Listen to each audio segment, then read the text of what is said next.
Spices of ગુજરાતમાં આપ સૌનું સ્વાગત છે।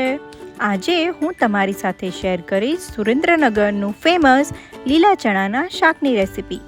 તો સ્પાઇસી અને ચટાકેદાર આ શાકને રોટલાના ભૂક્કા સાથે ચોળી એટલે કે મિક્સ કરીને ખાવાની ખૂબ જ મજા આવે છે। શિયાળામાં મળતા લીલા ચણા અને સ્પેશિયલ મસાલા પેસ્ટ સાથે આપણે આ શાકને એકદમ ટેસ્ટી ઢાબા સ્ટાઇલ ચટાકેદાર બનાવીશું। તો એકદમ સિમ્પલ અને ઝડપથી બની જાય તેવું સુરેન્દ્રનગરનું ફેમસ લીલા ચણાનું શાક બનાવવાનું શરૂ કરીએ। સૌપ્રથમ આપણે ચણાને બાફી લઈશું। અહીં તપેલીમાં ચણા બાફવાથી ચણાનો લીલો કલર જળવાઈ રહે છે, પણ ઝડપથી બની જાય તે માટે અહીં મેં ચણાને કુકરમાં જ બાફવાની છું। તો તેના માટે અહીં મેં 2 ગ્લાસ જેટલું પાણી લીધેલું છે કુકરમાં અને સાથે 250 ગ્રામ જેટલા લીલા ચણા લીધેલા છે। તો ચણા જલ્દીથી ચડી જાય તે માટે મીઠું એડ કરેલું છે। હવે કુકરનું ઢાંકણ બંધ કરી આપણે 2 સીટી વગાડવાની છે।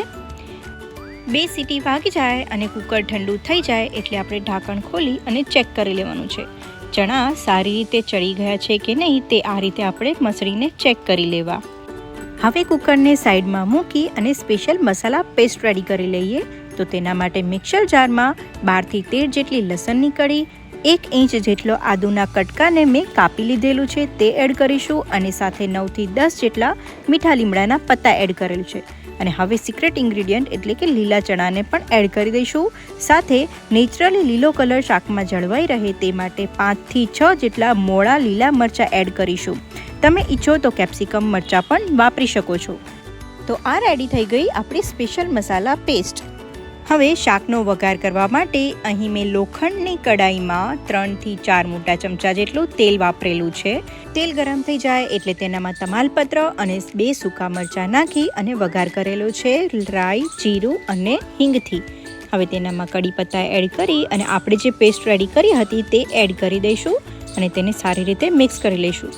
કોઈ પણ કાઠિયાવાડી સબ્જીમાં તેલનું પ્રમાણ હંમેશા વધારે પડતું જ રહેવાનું, જેથી શાકનો ટેસ્ટ અને ટેક્સચર બંને સારું આવતું હોય છે। પેસ્ટ સારી રીતે સંતળાઈ જાય એટલે હવે તેનામાં એડ કરીશું 50 ગ્રામ એટલે કે 2 ચમચી જેટલું લીલું લસણ।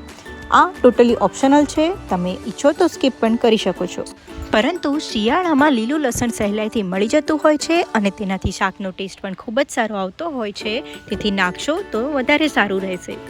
હવે તેનામાં એડ કરીશું 2 મીડિયમ સાઇઝ ઝીણી સમારેલી ડુંગળી અને તેને આપણે સારી રીતે સાંતળી લેવાની છે।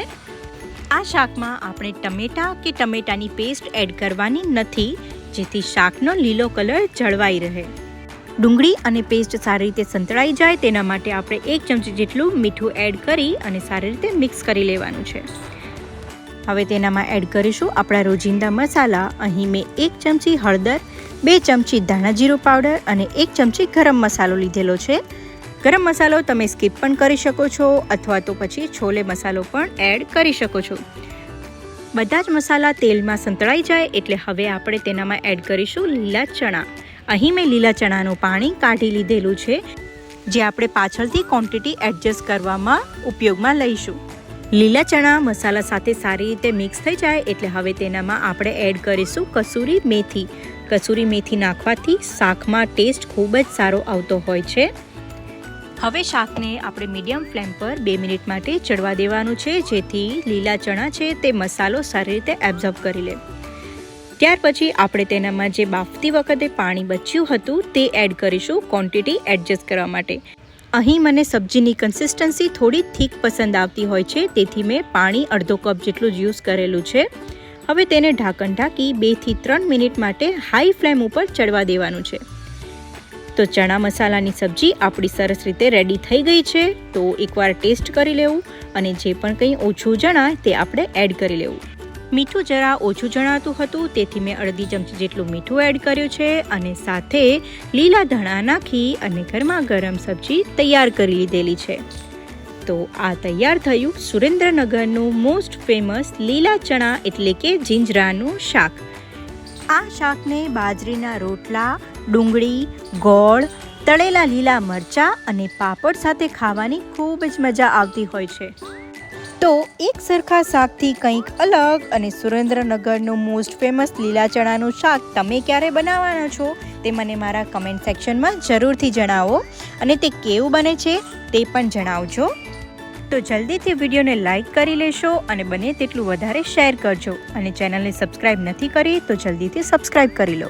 જલ્દી મળીશું એક નવી રેસીપી સાથે. ત્યાં સુધી સૌને મારા જય શ્રી કૃષ્ણ.